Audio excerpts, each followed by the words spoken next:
কে বলেছে দূরত্ব ভালোবাসা কমায়? ভালোবাসাটা সত্যি হলে দূরত্ব কিছুই না। পৃথিবীর দুপ্রান্ত থেকেও একজন আরেকজনকে ভালোবাসা যায়। আমাদের সম্পর্কটা ছিল 5 বছরের, অনলাইনে পরিচয় আমাদের, আর সেখান থেকে বন্ধুত্ব, তারপর ভালোবাসা। কিভাবে যে 5টা বছর কেটে গেছে বুঝতেই পারলাম না। মনে হয় এই তো সেদিন প্রথম কথা হয়েছিল। দেখতে দেখতে এখন 6 বছর হবে। মাঝে মাঝে এখন ওরে বলি, তুমি কি কখনো ভাবছিলা যে তুমি আমাকে পাবো?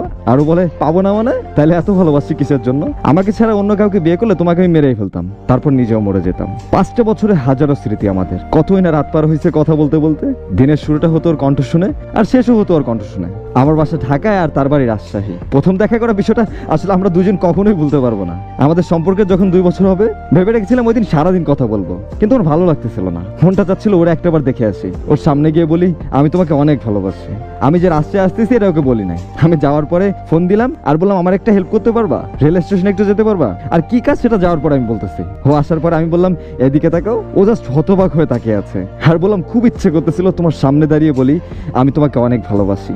আমি ওই দিন ওর চোখে যে খুশিটা দেখছি সেটা বলে বোঝানোর মতো না। আমি আজও যখন জিজ্ঞেস করি, আর ও বলে, আমার জীবনের সব থেকে বড় গিফট ছিল এটা। বিয়ের এই যে 9 মাস চলতেছে, এমন না যে রিলেশনে শুধু ভালো সময় কাটাইছি, অনেক খারাপ সময় গেছে। কথা বলি না একজন আরেকজনের সাথে, অনেক রাগ অভিমান সবকিছুই ছিল। তবে আমরা দুজন একটা কথাই কমিটেড ছিলাম যে শেষটা অব্দি দুজন একসাথে পাশে থাকবো। প্রথমে 2 পরিবারই রাজি ছিল না, একটু প্রেশার দেওয়া লাগছে, তারপর